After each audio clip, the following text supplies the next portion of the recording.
Good morning, or good afternoon, or good evening, wherever you are in the world. I am just Mike. You are watching and you are listening to episode number 58 of the Rock Out Wild Show, where it is not just a show, it is a way of life. Now, if you're new to this channel and if you're new to this video, be sure to hit that subscribe button down below of this very episode of the Rock Out Wild Show. You can also like or dislike this video as well. Share episode 58 of the Rock Out Wild Show on all of your social media platforms, from your Facebook to your X to your YouTube to your Blue Sky, whatever you use for social media. Share it wherever you want to share it. And also spread the word. Tell everyone what the Rock Out Wild Show is all about, from your family to your friends to your co-workers to your acquaintances. Let everyone know about the Rock On Wild Show. As you see from the title of this very episode, I will be ranking the 20 best A24 horror movies according from an article by Entertainment Weekly.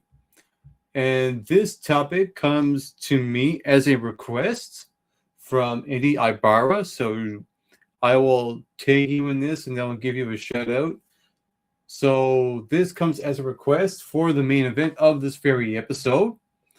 Also on the docket, we're going to take a look at on this day for February the 18th in sports, music, wrestling, film and television, all in that order.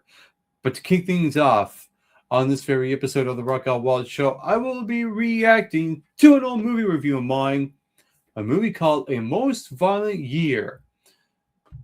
So I'm going to open up the webcam and say hi to everyone, and what is up? How are you all doing this fine evening?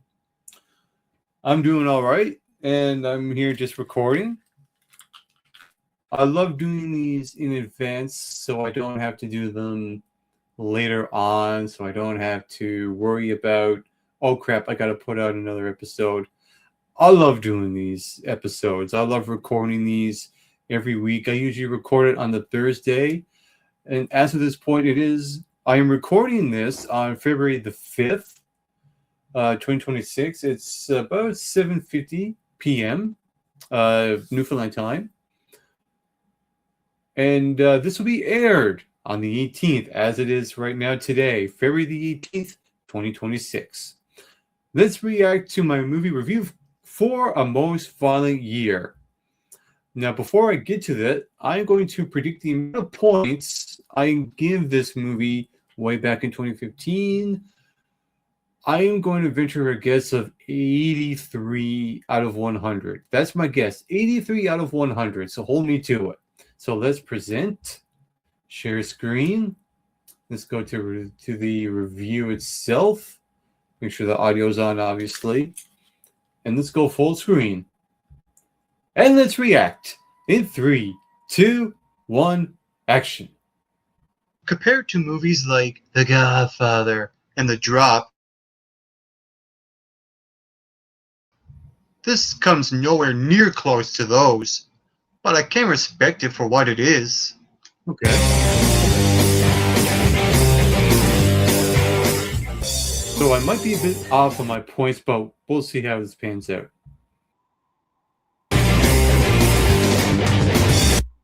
Hey, what's up and how's it going, all movie fans in the movieverse? Welcome to the Mike McRock Movie Review Show.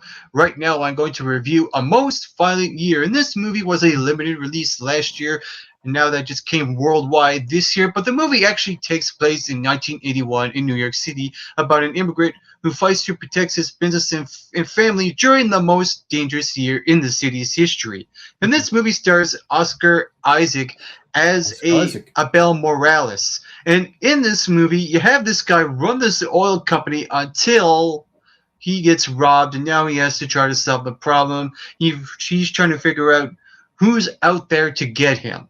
And he's going through all these conflicting emotions about wanting to be a bad guy, but not trying to be a violent guy. He doesn't want to Yep. use violence to solve the problem. And you also have his wife, played by Jessica Chastain, who's the complete opposite in this movie.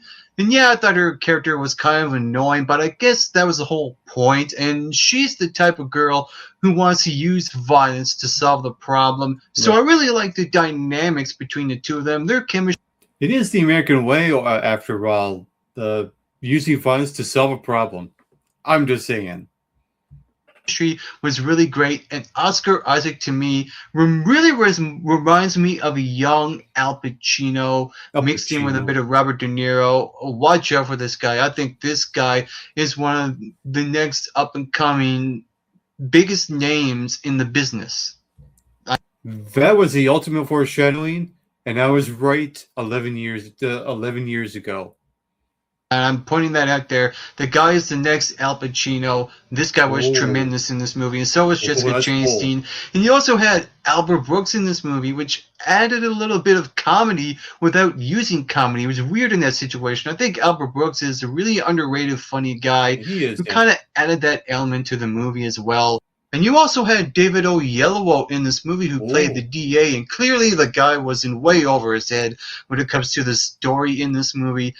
But I like his character. I like that he kept calm, cool, collected throughout the entire movie. And what I like about David Oyelowo is that Selma he was himself. able to break away from the main role he had in Selma, playing Martin Luther King Jr., and Yep. was able to convey a newer, fresher type of role in this movie. So overall, Yeah, I like when actors get away from a character that they're known for and then can do something else. You know you're a great actor when you have that happen. the acting was really good in this movie. However, there are some issues that really took place in this movie, and I'll explain that. And first up, the title, A Most Violent Year. To Right. me, this movie was not violent at all. Yes, there were action scenes in this movie that were shot well done, Hmm. but the movie overall wasn't really violent. Right. So, in that sense, yeah, the title is kind of misleading in that sense. This movie was a little bit disappointing in that area. There could have been a lot more violence, but I like how the action scenes were done in this movie. They were well directed.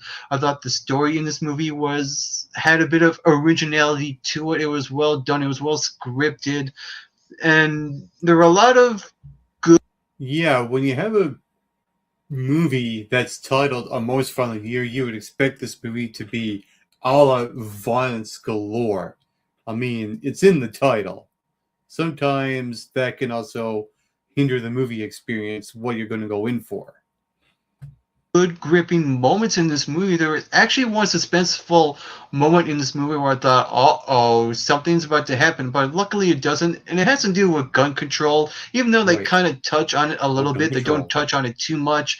There was a moment where Oscar Isaac's young daughter in the movie picks up a gun uh, from a bad guy who was running from Oscar Isaac, Hmm. and that was a scary moment, and just the way that was done as well was pretty good. Even though this movie had a dull and boring vibe to this movie, I respected this movie for what it was. It had a good story with a good script, it had great acting, but I wasn't 100% fully invested through the entire movie because it had that really slow burn and the burn just kept getting slower. That kind of took me out of the movie, but overall I did respect this movie. Yeah.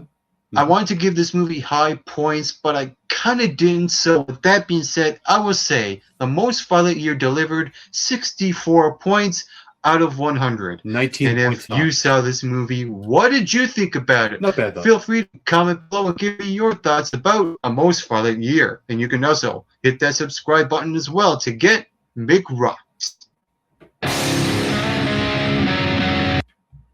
So it was actually nice to get a refresher on this movie because I had completely forgot like what this movie was all about. I really really forgot. So it was good to give myself a refresher course on A Most Violent Year.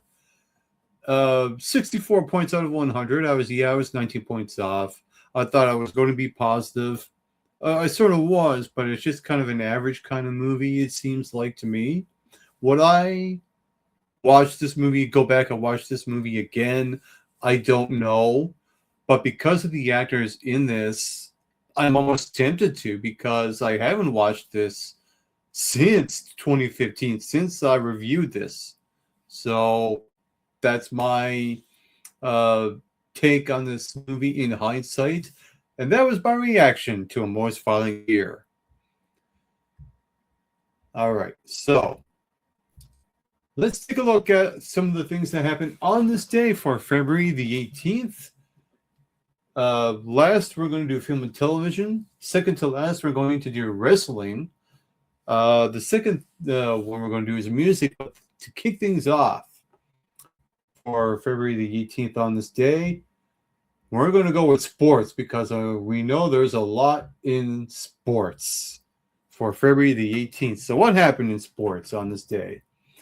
In 1899, Stanley Cup, Montreal Arena, Westmount, Quebec, Montreal Victorious beat Winnipeg Victorious 3-2 to sweep series 2-0 for CAHL. In 1909, Boston Red Sox trade Cy Young at 41 to Cleveland Naps. They call them the Cy Young for nothing. 1919, Cy Denny of NHL Ottawa Senators scores record 50-second goal. In 1922, Kennesaw Mountain Landis resigns his federal judgment to give full attention to job as Major League Baseball Commissioner. In 1924, U.S. Ladies Figure Skating Championship won by Teresa Wells Blanchard. And also in 1924, U.S. Men's Figure Skating Championship won by Sherwin Badger. In 1928, Joanne Grotemsbretten, if I mispronounced that, I'm sorry. Well, this person of Norway wins the Nordic combined gold at the St. Moritz Winter Olympics, doubles up with 18K cross-country gold the previous day.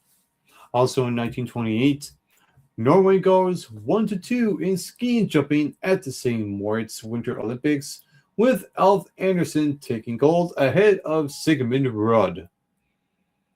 1928 also, Sonja Henie of Norway wins the women's figure skating gold medal at the St. Moritz Winter Olympic Games, her first of 3 consecutive titles in the event. Also in 28, USA 2 beats USA 1 by 0.5 seconds for the 5-man bobsleigh gold medal at the St. Moritz Winter Olympics. Germany 2 takes bronze. In 1932, Norway's Sonja Henie wins her 6th straight World Women's Figure Skating title. In 1936, pick up sticks, 10 cents a lick, shit on a stick. NHL record, 32 points scored, New York Americans 28 and Mont Maroons 24. In 1943, a syndicate headed by New York lumberman William D. Cox buys MLB Philadelphia Phillies for $850,000. 33-year-old Cox is youngest owner in baseball. In 1944, 15-year-old Joe Nuxhall signs a contract to play baseball with the Cincinnati Reds just one day after playing in a high school basketball game debuts later that year. In 1951, Three City College of New York basketball players admit to accepting bribes. Never accept a bribe. That's one thing you should know. In 1952, Norwegian speed skater Hallamar Andersen wins his 3rd gold medal of the Oslo Winter Olympics, winning claims the 10,000 meter in Olympic record, 16:45.8. Also wins gold in 1,500 meters and 5,000 meters. In 1960, Continental League president Branch Rickey and Toronto team owner Jack Kent Cook announced the opening date of their new baseball league as April 18th, 1961. And also in 1960, VIII Winter Olympic Games opened in Squaw Valley, California. In 1960 also, Walter O'Malley, LA Dodger owner, purchases Chavez Ravine for $494,000. In 1961, Henk van der Grift becomes world champion skater. In 1962, fourth Daytona 500, race winner Fireball Roberts dominates the event, leading 144 of the 200 laps. In 1967, softball pitcher Eddie Fingner strikes out 6 straight major leagues. In 1968, after winning men's lug singles Olympic gold medal in Innsbruck, 1964, Thomas Kohler of Germany teams with Klaus Bonsack to take out the doubles in Grenoble. In 1968, 10th Winter Olympic Games close in Grenoble, France. 1969, Doug Walters scores second inning century after 242 in first. In 1973, 15th Daytona 500, Richard Petty wins his fourth Great American Race by more than 2 laps from Bobby Isaac. In 1977, West Indies cricket fast bowlers Joel Gardner and Colin Croft, 385, debuts in drawn first test versus Pakistan at Bridgetown, Barbados. In 1978, first Ironman triathlon, swim, bike ride, and run marathon held beginning and end at the Aloha Tower in Honolulu Harbor of Oahu, Hawaii. In 1979, 21st Daytona 500, Richard Petty wins after race leaders Cale Yarborough and Donnie Allison collide with each other on final lap. First 500-mile race broadcast from start to finish. In 1980, East German cross-country skier Barbara Petzold wins first of 2 gold medals at the Lake Placid Winter Olympics in women's 10K. Also takes gold as part of 4x5K relay team. 1980, Soviet figure skater Irina Rodnida wins her 3rd consecutive Olympic pairs titles at Lake Placid. Gold medals with her husband Alexander Zaitsev, 1976-1980, and Alexei Yunovov in 1972. Lulenovov. I'm sorry again about the last name.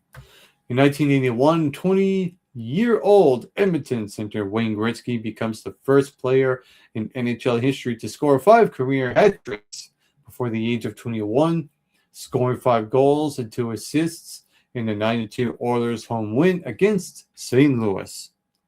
In 1983, Indiana Pacers lose 121-94 in Milwaukee, begins a 28 NBA game losing streak on the road.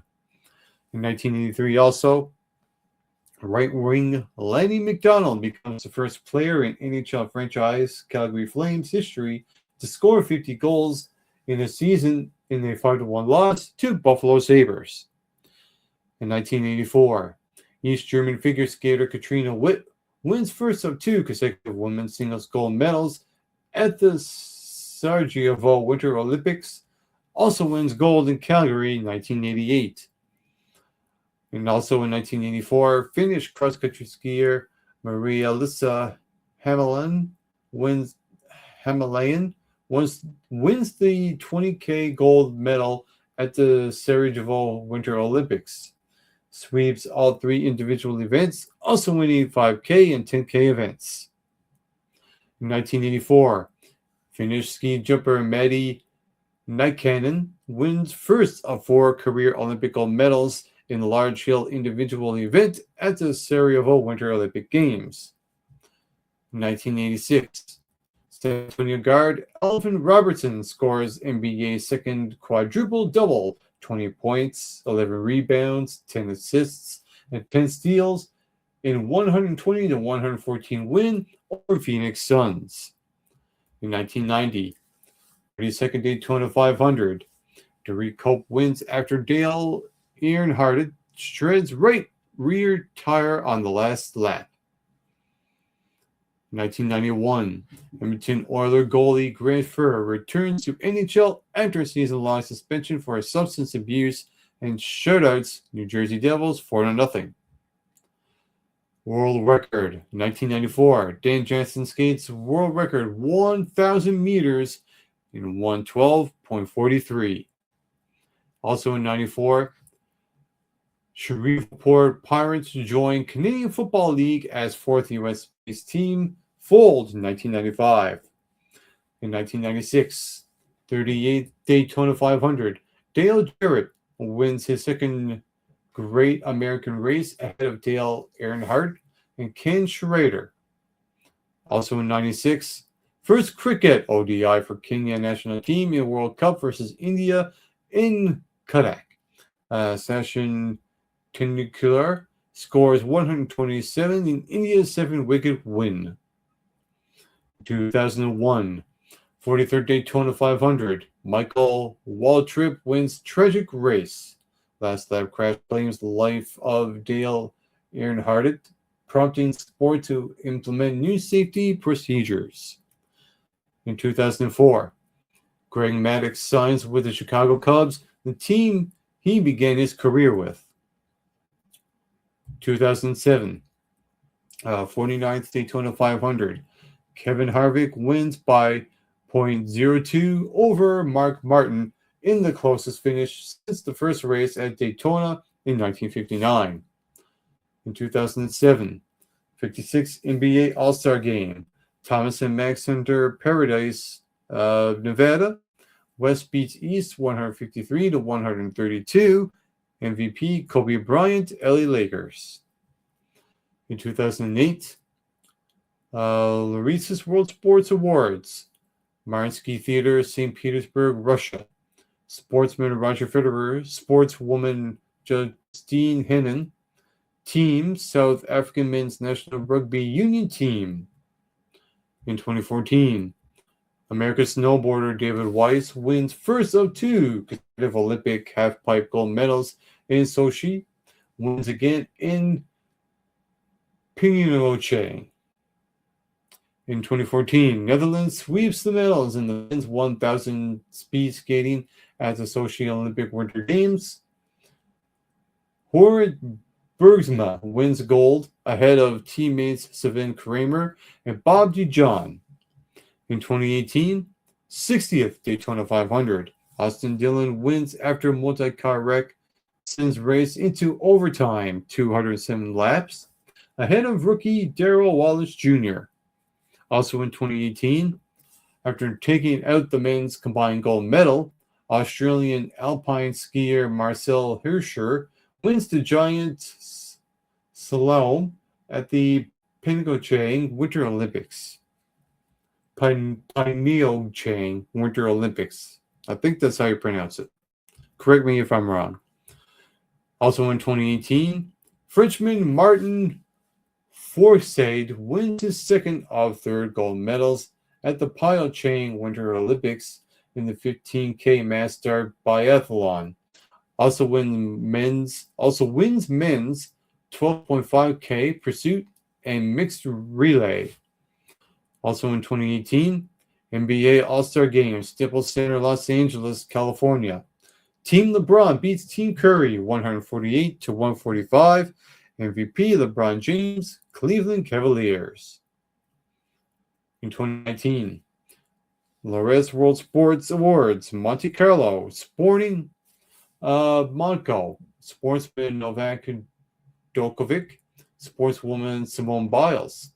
Team, French men's national football team. In 2019, also, NHL hockey team Carolina Hurricanes owner Tim Duncan agrees to invest $250 million into the Alliance of American Football, names new chairman of the AAF. In 2022, Johannes Fingens Bo of Norway wins his fourth biathlon gold medal of the Beijing Winter Olympics when he takes out the men's mass start. And in 2024, Singaporean chess prodigy Ashwath Kajuchik, at 8 years old, is the youngest player to defeat a grandmaster in a classic tournament game at the Bergedorfer Stanthus Open, Switzerland. Those are all the things that happened on this day in the world of sports. Now let's take a look at what happened on this day for February the 18th in music. As we see there, it's a picture of the man, the myth, the legend himself, Brian Wilson. On this day in music, February the 18th, in 1966, Beach Boy leader Brian Wilson began recording the band's soon-to-be classic, Good Vibrations, riffing on themes of extrasensory perception. Wilson was inspired by a story that his mother often told about dogs barking at people in the response to their bad vibrations. The recording process, meanwhile, was unprecedented and found musicians recording more than 90 hours of interchangeable footage, with Wilson later assembling the fragments into a larger symphonic structure, which reflected various moods. Released in October of that year, Good Vibrations was an instant critical and commercial success.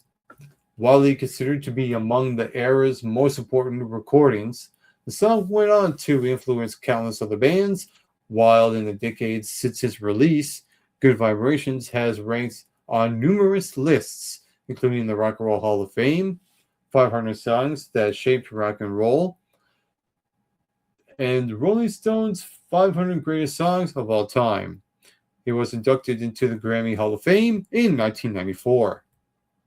In 1990, Queen frontman Freddie Mercury made his final public appearance at the Brit Awards, accepting an honor alongside his bandmates for outstanding contribution to British music. Mercury died in November of 1991 at the young age of 45, following complications from the AIDS virus. In 2021, pioneering rapper Prince Marquis D passed away a day before his 53rd birthday. Born Mark Anthony Morales, he performed alongside Darren Morales and Damian Wimbley at the Fat Boys in the 80s. After the disbandment of the group, Morales launched a solo career, earning a #1 single for Typical Reasons, Swing My Way, and finding success writing and producing songs for Mary J. Blige, Mariah Carey, and Jennifer Lopez, among others. In 1962, during the weekend leave from training, the Everly Brothers appeared on the Ed Sullivan Show. Let's keep it consistent with the Rock and Roll episodes here. It's not Ed Sullivan, it's Ed Sullivan. Moving on. Decked in full uniform and regulation cropped hair, the duo performed Jezebel and Crying in the Rain. They enlisted in the U.S. Marine Corps Reserve in October 1961 and resumed their music career after their discharge. And in 1959, Ray Charles recorded one of his signature hits, What I'd Say, at Atlantic Records' New York City studio. The song, which originated from a call and response improvisation between Charles and his background vocalists, the Rollettes, reached the top of the rhythm and blues chart at number 6 on the pop chart. It later gave Charles his first gold record. We have some birthdays here for February the 18th. Born on this day in 1933, Yoko Ono. We all know who she is. 1934, Skip Batten from the Byrds was born in 1934. Dennis DeYoung from STYX was born in 1947. From the Doobie Brothers, Keith Kunson was born in 1948. Born in 1955, Brian James from The Damned. And born on this day, February 18th, 1965, he is still D.R.E., Dr. Dre himself. And from BTS, J-Hop was born on February the 18th, 1994. And those are all the big headlines for February the 18th in the world of music. Now let's take a look at what happened on this day for February the 18th in the world of professional wrestling. As you see here is a picture of Ric Flair and Triple H right beside him on the right. From what I understand, Ric Flair wants to do one more match at age 76. Well, I think his birthday is really, really close. So he'll be 77 by the time he has one more match, if he chooses to do so. Ric Flair wrestling at 77, I don't know about that. I don't know about that. Anyway, let's see what happened for February the 18th in professional wrestling. 1985. Liana Kai defeated Wendy Richter for the WWF Women's title in Madison Square Garden at the WWF's This War to Settle the Score house show. Richter would get a rematch for the title a month later at the very first WrestleMania, where she was accompanied to the ring by 80s pop icon and New York native Cyndi Lauper, who should be going into the Hall of Fame this year. In 1989, Mildred Burke, one of the most fabled women's wrestlers of all time, had passed away after a stroke. She was 73 years old. In 1991, during an interview segment at the TV tapings for WWF Superstars of Wrestling in Orlando, then WWF champion Sergeant Slaughter was asked as part of the creative to build his WrestleMania VII feud with Hulk Hogan to burn the American flag. Slaughter was portraying an Iraqi sympathizer at the time, refused the creative, and suggested to burn a Hulk Hogan t-shirt on the segment instead. I mean, the controversy surrounding that was absolutely outstanding. In 1993, Kerry Von Erich had passed away at the age of 33. He was part of the legacy Von Erich family and worked for his father's promotion, World Class Championship Wrestling. He held over 40 championships in various promotions and feuded in single and tag team competition against the likes of Ric Flair, King Kong Bundy, Jerry the King Lawler, and the Fabulous Freebirds.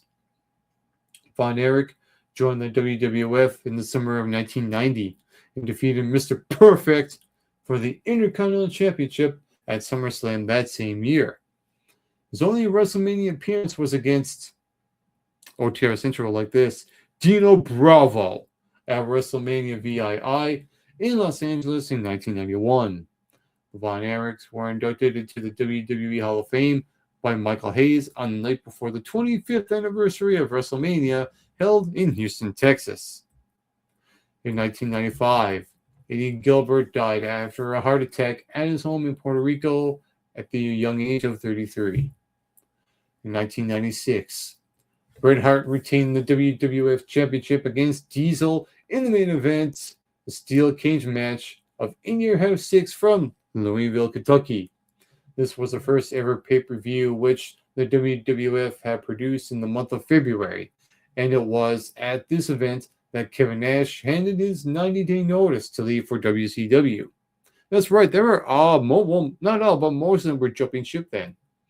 Elsewhere on the card, Shawn Michaels defeated Owen Hart to hold on to his WrestleMania title opportunity. The newly turned babyface Yokozuna picked up a disqualification victory over the British Bulldog after a run-in from Vader. And Razor Ramon, hey yo, or hey Chico, defeated the 1-2-3 Kid in a crybaby match, and Hunter Hearst Helmsley pinned Duke the Dumpster Droese. In 1996 also, one night after losing the WCW Television Championship to Lex Luger, Johnny B. Bad regains the title in North Fork, Virginia. In 2001, Scott Steiner retained the WCW World Heavyweight title against Kevin Nash in the main event of WCW Super Brawl Revenge in Nashville, Tennessee, in a 2 out of 3 Falls Count Anywhere retirement match. This would be the pinnacle of WCW pay-per-view events.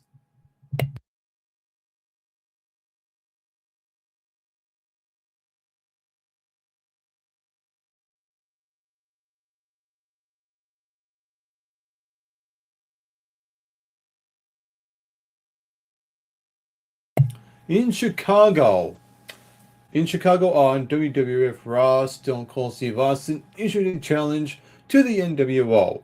The Rock challenged Hollywood Hulk Hogan to a match at WrestleMania 18, and Triple H defeated Kurt Angle in the main event to regain his WrestleMania Undisputed title match opportunity against Chris Jericho.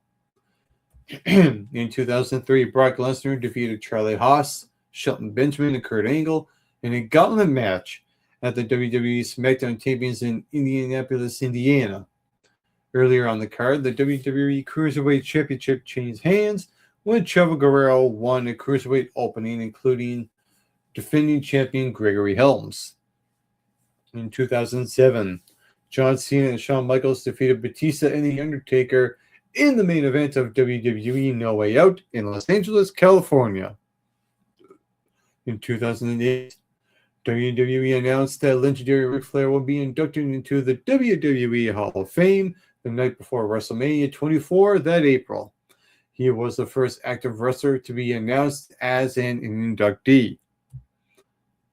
In 2011, on the 600th episode of SmackDown, Dolph Ziggler was awarded the vacant WWE World Heavyweight Championship after it had been stripped from Edge the previous week. However, he was forced to wrestle Edge for the title, and he lost the match back to the former champion that night. In 2013, on an episode of Raw, WWE champion The Rock unveiled the new championship belt that will replace the spinner belt design. Good, because I couldn't stand that spinner belt. Anyway, in 2015, Nelson Frazier, best known for his work in the WWF as Mabel, Viscera, and Big Daddy V, he passed away at the young age of 43. In 2017, Ivan Koloff, better known as the Russian Bear, passed away at 74. He became a one-time WWF World Heavyweight Champion by defeating Bruno Sammartino for the title in Madison Square Garden in early 1971. And in 2018, Kaylee Ray defeated Millie McKenzie for the Defiant Women's title at Defiance Chain Reaction in Manchester, England. Jolly good. We have some notable wrestling birthdays for our wrestling for February the 18th. Hannah and Holly Blossom were born in 1988. Hideki Suzuki was born in 1980. Raymond Roju was born in 1955. And born on this day, February the 18th, 1918, Classy Freddie Blassie, the legend himself. Those are the big headlines for on this day in professional wrestling for February the 18th. And for the final installment for February the 18th, on this day, we're going to take a look at film and television.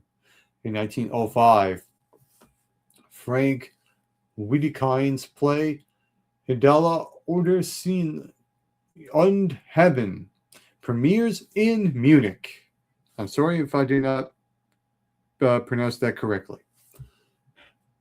In 1928, Sanjay Hini of Norway wins the women's figure skating gold medal at the same Winter Olympic Games, her first of 3 consecutive titles in the event.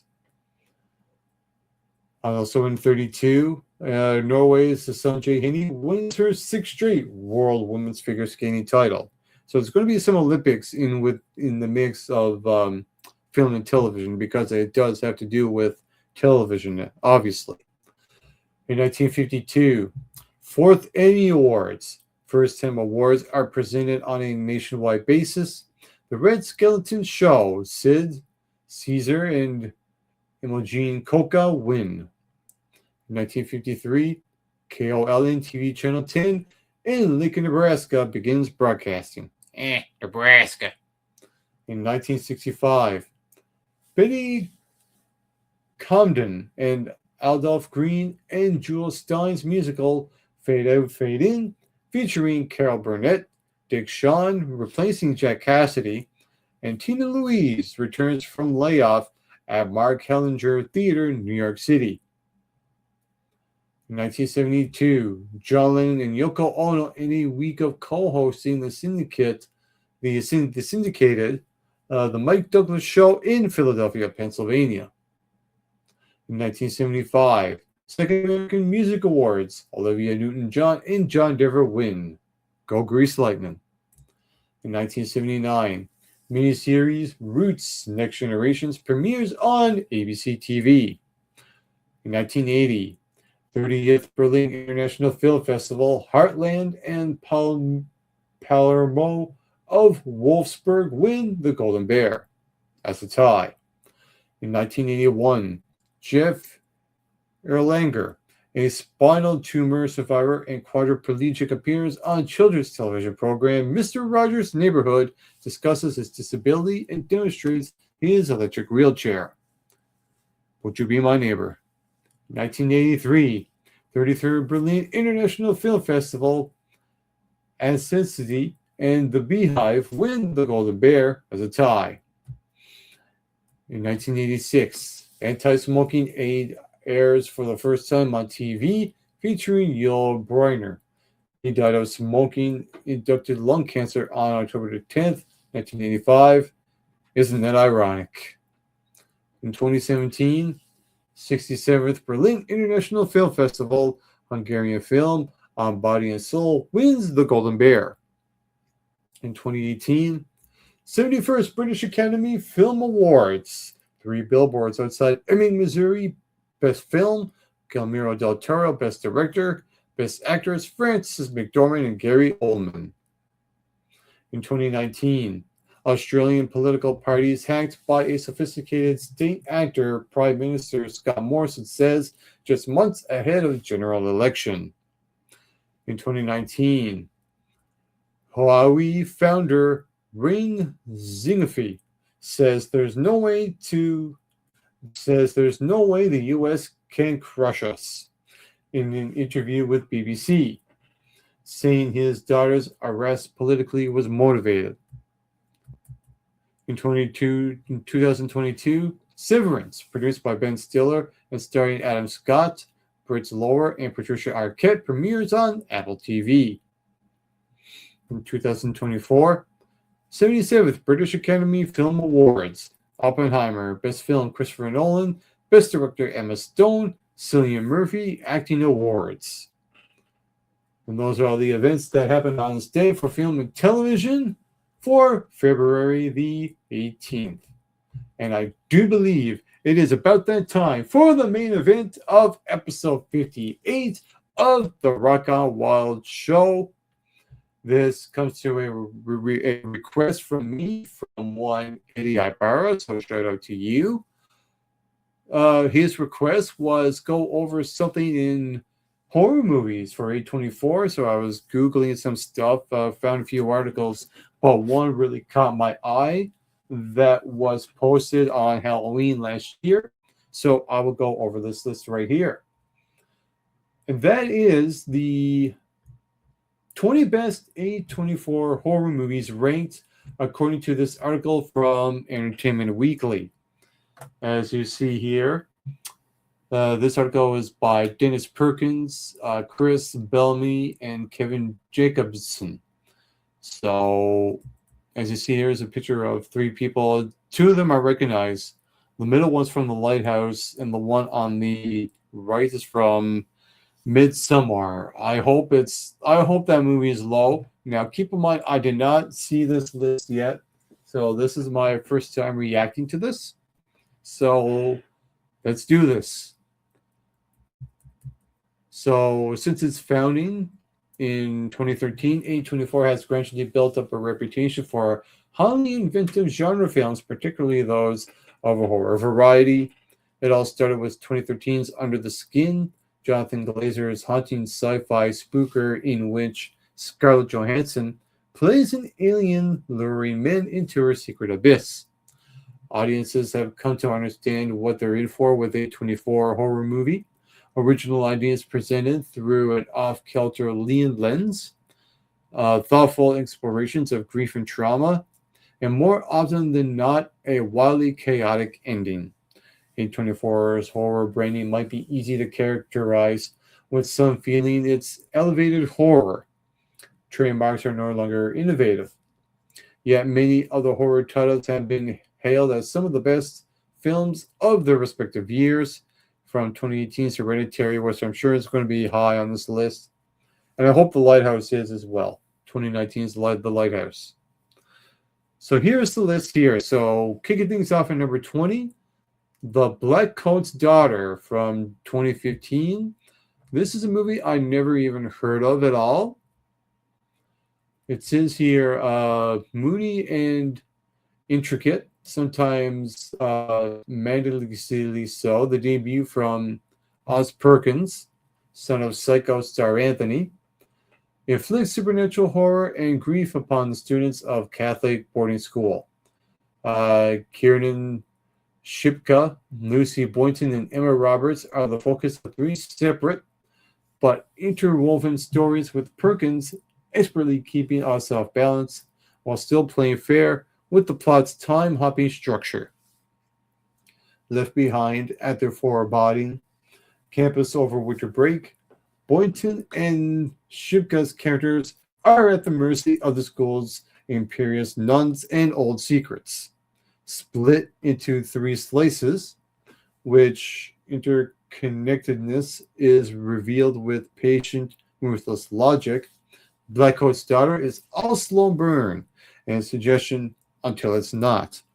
Perkins relies more on atmosphere than jump scares, but when the payoffs come, no, it's not hockey. The pent-up anxiety he's cultivated erupts into thudding dread. That is a quote by Dennis Perkins. Number 19, It Comes at Night from 2017. This is a movie I have seen. What comes at night? I have no freaking clue. But I do remember enjoying this movie. This is a movie I will be reacting to when I get to my movie reviews from years past. Riley Keough as Kim and Christopher Abbott as Will are the stars in this. This tale of a plausible viral apocalypse makes the case that true horrors can lurk just outside our view, and possibly within us all. A pandemic has sent a family fleeing to isolation into the woods, where they watchfully guard themselves against infection and other survivors. But soon, an intruder introduces both suspicion and hope for connection, as loneliness battles with the fear that something considerably larger than a virus is hiding in the dark. I wonder what it could be. The best post-apocalyptic horror movie poised that we are the true danger to our continued survival as a species. With the stellar cast, Joel Edgerton, Carmen Eggio lead to one family, while Christopher Abbott and Riley Keough form the other. Director Trey Edward Schultz allows the tension to build until it all explodes in a climax as devastating as it is, dispiritedly, horribly human. Number 18, Saint Maud from 2020. This is the one I never even heard of at all. It says here, Rose Glass debut feature is 84 minutes of concentrated escalating dread and yawning horror. Yawning horror, does that mean it's a bore? I'm just wondering.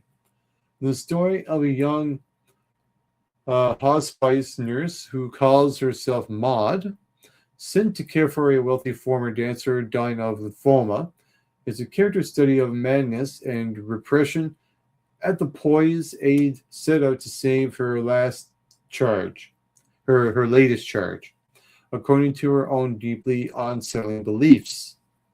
And it says here, Maud appears easy to figure out at first. Her seemingly naive caregiver prays for guidance in her duties, with Clark evoking Sissy Spacek's Carrie White in her apparent unworldliness, I should say. But as Maud's gods begin to top back, and her desperate plea for divine intervention send her into fits of orgasmic fervor and desperate carnally. Glass hints at the depths of mania powering the nurse's dedication.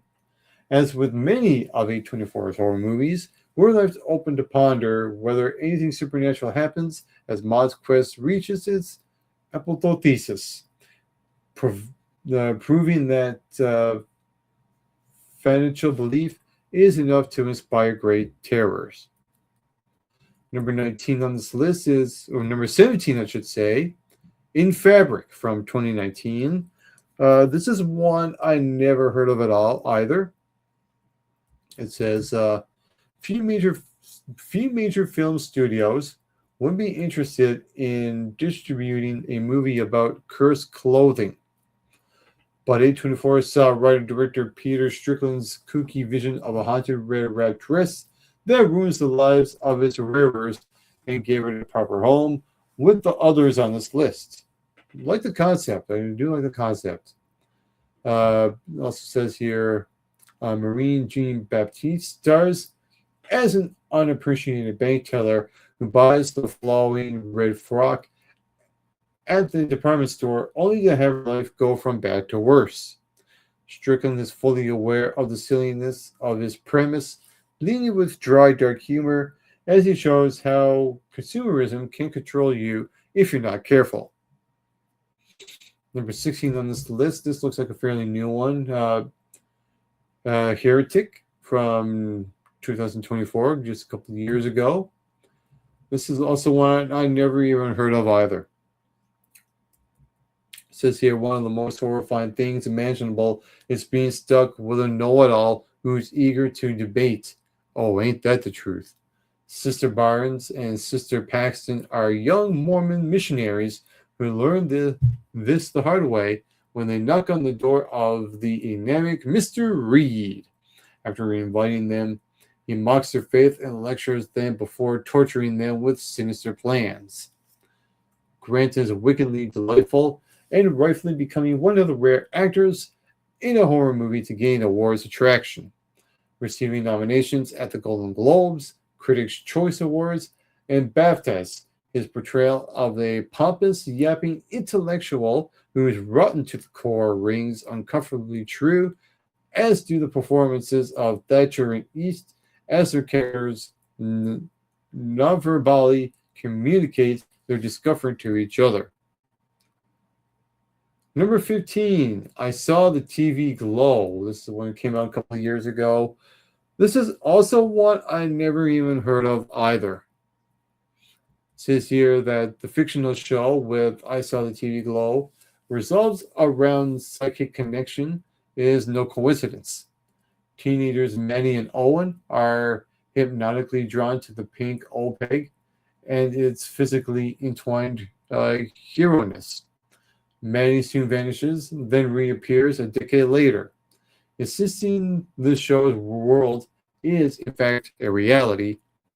Now she wants to rescue Owen and take him back to where they both belong. It says here, the film has a way of connecting discordant wavelengths, past and future, memory and experience, reality and fiction, that's as existentially haunting as anything in recent genre history. In their sophomore feature, burgeoning auteur Gene Scholburn channels everything from Mills to Lynch, from Buffy to Donnie Darko, to set a mood that both nostalgic and menacing. So, an influence of Buffy, you can't go wrong when you're influenced of Buffy the Vampire Slayer. I'm just saying. Number 14, Lamb from 2021. Another one I'm not really familiar with at all. It says here it's not quite the Eraserhead baby, nor the It's Alive baby, nor even the Trainspotting baby. Rather, the lamb baby is literally the face of a lamb and the body of a human child, which is unsettling in a wholly novel way. That's weird. That's very weird. It says here that grieving parents Maria, who's played by Naomi Rapace, and Ingvar named the mutt after their own dead daughter, Ada, pushes the film into the realm of psychological fever and dream, albeit one that operates on a dry, profoundly deadpan register. Meanwhile, the awe Meanwhile, the EU, who gave birth to her, won't go away or stop pestering these humans upstairs. We realize, wait, is this an abduction movie? Maybe it is. And are we rooting for the wrong side? Sometimes you never know with these kind of horror movies. That's why I like horror movies. You never know which side is good and which side is evil. Number 13, Pearl from 2022. Another one I never heard of at all. Looks like she got an axe. Mia Goth has got an axe. And since here, first teased in 2022's X, the homicidal elderly villain Pearl, got her own origin story with the inspired homage to classic Hollywood set in 1918. The film follows Pearl as a young woman desperate to escape her dull existence on the farm. She sets her sights on becoming a movie star, but her disturbed mind and violent temper prevent her from achieving her dreams. Taking inspiration from The Wizard of Oz in 1939 and Douglas Sirk melodramas of the 50s, director Ty West delights in playing with contrasts in Pearl, adorning grisly murders and a terrifying lead performance with a sumptuous score and rich saturated colors. This may also be what makes Goth's performance so frightening. Pearl's outward girlish innocence makes a deep well of rage that the actress taps into with chilling ferocity. Ferociously. The final close-up is reason enough for the film's placement on this list. So that's why they have that high on the list. Then at number 12, we have The Killing of a Sacred Deer from 2017. This is one I have seen, and I don't remember much other than the title of the movie. I do remember the movie. I do remember the title, but I don't know. Again, it's a movie that I'd have to go back and refresh on it. And I'll just read only a part of this here. Fans of Yorgos Lanthimos' work admire his signature icy deadpan style, but this chilling family horror is the director at his most deliberate and ruthless as he unfurls a tale of absurd vengeance. Doctors Colin Farrell and Nicole Kidman are placidly married with two perfect children. Their daily interactions, nearly a parody of Kubrick's style, stilted and inconsequential dialogue. It's only when a mysterious young man inserts himself into their lives that some energy seeps into their routines. And there's a little bit there. I'll give you a little bit of a moment to read that, and we'll continue on. Number 11 on this list, Climax from 2018. This is a movie I have heard of, but I have not seen. And I'll just read a little bit of it here. Drug using expert Hunter S. Thompson once evoked Colonel Kurt's immortal The Horror, to describe a bad trip in his novel Hell's Angels. With that in mind, Gasparino's climax might as well have been called Hell's Dancers. A French dance troupe stages a party, and somebody spikes the punch with psychedelics. You might guess what kind of chaos breaks loose, but then realities of the extreme horror film are much bleaker than whatever you're imagining. Number 18 on this list, Bodies, Bodies, Bodies from 2022. This is one I have never heard of. And we'll read a little bit of this here. There are slasher movies, and then there's whatever Bodies, Bodies, Bodies is. This is a compliment. Genre trappings about abound in horror, but Helena Regine's film gives the murder mystery a template, a gleefully modern spin. Here is the machinery for a second cup of Gen Z psychology. Sophie brings her new girlfriend to meet her old friends for a house party during a raging hurricane, which brings out the more frantic sides of the cabin fever cohorts. The titular parlor game ensues until one character winds up really truly dead, and then another, and then another. Sounds like a domino effect. The movie sounds interesting, but I don't know if it's one I will want to check out. Number 9 on this list is X from 2022. I'll read a little bit of it here. Another movie starring Mia Goth, I might add.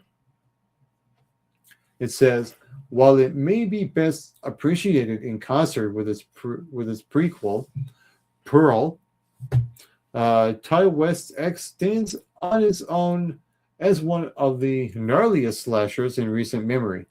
The setting is familiar enough: rural Texas farmland, a creepy old couple, charming dirtbags secretly shooting a dirty movie. Sounds like my kind of movie. X pushes those set pieces towards their weirdest, grossest possibilities. Kind of like the Green Inferno in a way, only with the sexual exploitation here. Fashioning a mournful plunge into the horror of aging and the pain of realizing your body can't do what it used to. Regret and envy the film poists can easily inspire vengeance, and these creative kills are proof. They're proof. Let's see what else we have here. Number 8, Bring Her Back from last year. This is one I have not heard of at all. I don't know if I have any desires to see it, but we'll see. We'll read a little bit of this here. Grief can make people do unthinkable, and let's try this again. Grief can make people do the unthinkable, I should say, as explored in the viscerally upsetting horror drama from Talk to Me directors Danny and Michael Philippou. After the deaths of their father, step-siblings Andy and Piper are orphaned and taken by Laura, a grieving mother who lost her only biological child. Andy is distributed by Laura and the menacing mute boy she's also fostering, and soon Ray realizes his new guardian's distributing plans for Piper. Number 7 on this list is Green Room. I think this is one of Anton Yeshlin's last movies, who had a big role in one of the last Star Trek movies. This one came out 11 years ago, and this is one I have seen. I did check this one out. I thought it was pretty good, I might add. We'll read a little bit of it here. Jeremy Saulner's taut, gory thriller might not delve into otherworldly terrors, but it doesn't have to. Following a struggling but committed punk band led by the late Anton Yelchin to a gig at the Oregon backwoods that goes bloody awry. Green Room shows that there are ruthless human monsters among us, and the group performs at a neo-Nazi roadhouse. A neo-Nazi roadhouse. Oh my God. And it says, though to their detriment, they open their recursus set with a deliciously inflammatory Dead Kennedys cover. Number 6, oh, freaking great. Number 6 on this list is Midsommar, Pure Order Torture from 2019. You know what? I like to erase this movie away from my memory. This movie was absolute garbage. Why is this even on this list is absolutely outstanding to me. I'm not going to read anything off of this. I'm just going to say this about Midsommar. This movie was way too long for its own good. I know I went on a rant about this before, but this needs to be said again. This movie has no interesting or redeeming qualities to it at all. Florence Pugh just sucked in this movie. The acting was terrible. The story just kept going on. It's very cult-like, but it's just not based on reality. Not to me, anyway. The way people act in this movie is nothing based on reality. This movie is absolutely horrendous, and it's garbage, and it should be avoided at all freaking costs. Anyway, let's continue. Coming in at number 5 on this list, Under the Skin from 2013. Do you believe when I started this list, this was the movie that started it all for A24 horror? Scarlett Johansson as a female Under the Skin. I'll read a little bit here. Jonathan Glazer's unclassifiable sort of horror film quickly weeded out those not willing to follow its uniquely trying and abstract path. In Under the Skin, Scarlett Johansson plays a blank, accommodating woman whose nightly adventures into Glasgow see her pick up men and bring them back to, well, that would be saying too much. So you pretty much get what you get with this movie. This is one I don't know if I may have heard of this when it came out, but I never actually seen it. So that's my experience with that. Coming in number 4, I like this pick. The Lighthouse from 2019. It's basically just Robert Pattinson and Willem Dafoe in a lighthouse for the amount of time, the amount of runtime in this movie. I absolutely love this movie to no end. And I'll read a little bit of it here. Robert Eggers, who is the director of the last Nosferatu movie, this was directed by him. This was his second feature in this claustrophobic blend of folk, horror, and darkly funny character work from Robert Pattinson and Willem Dafoe here. It says A24's commitment to altruism is evident in the black and white cinematography, the solitary 19th century New England setting, and a nearly square aspect ratio. As two keepers accelerating madness batters their already uneasy relationship, the film begins a phantasmagorical endurance test with the two antagonistic leads hurling themselves against their tight confinement. So, if you haven't seen The Lighthouse, this is a must watch. Number 3, Talk to Me. This is one I've never seen. This came out in 2023. I'll read a little bit of it here. Young people doing imprudent things at parties is a time-honored tenet of life in horror movies. Drinking too much, making a fool of yourself, casually puncturing the delicate veil between the living and the dead. You know, the usual. But there's a strange intimacy to Talk to Me's premise in which teens act tough by holding a mummified hand, declaring the tactile phase, and inviting one lucky spirit from the other side to inhabit their body. Sounds gross, but it sounds good. In another context, it would be romantic. Call it 90 Seconds of Heaven, since after a minute and a half, as the urban legend goes, the position gets harder to shake and might even become permanent. Number 2, Hereditary from 2018. I really like this movie. I think it's a good spot here. Yeah, I enjoyed this movie. This is one of the, it's like the opposite of Midsommar. This one I actually did enjoy. And I'll read a little bit of it here. Ari Aster's directorial debut cemented him as a defining voice of modern art house horror. A searing tale of grief and buried family secrets, the film is a showcase for the great Toni Collette, whose mantra must cope with an unthinkable tragedy, while something even more sinister lurks in her past. As a woman whose dawning realization infests and wrenches apart her family, Collette turns in one of the most towering horror performances in memory. Some people would consider it over the top, and you know who I'm talking about. But to me, I absolutely love Toni Collette in this movie. I love this movie in general. But what is number 1 on Entertainment Weekly's top 24 horror movies? Well, that is The Witch from 2015, and rightfully so. This is a really good pick. And it's another one directed by Robert Eggers. There he is there, and I'll read a little bit of it here.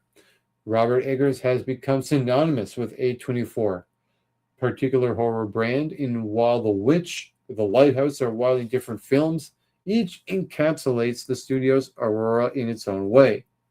New England, Cairo, the 17th century, is the setting for this enigmatic tale of an outcast Puritan family haunted by superstition, paranoia, disappearances, and the growing fear that something in the deep, dark woods surrounding their homestead is attacking their rigid faith.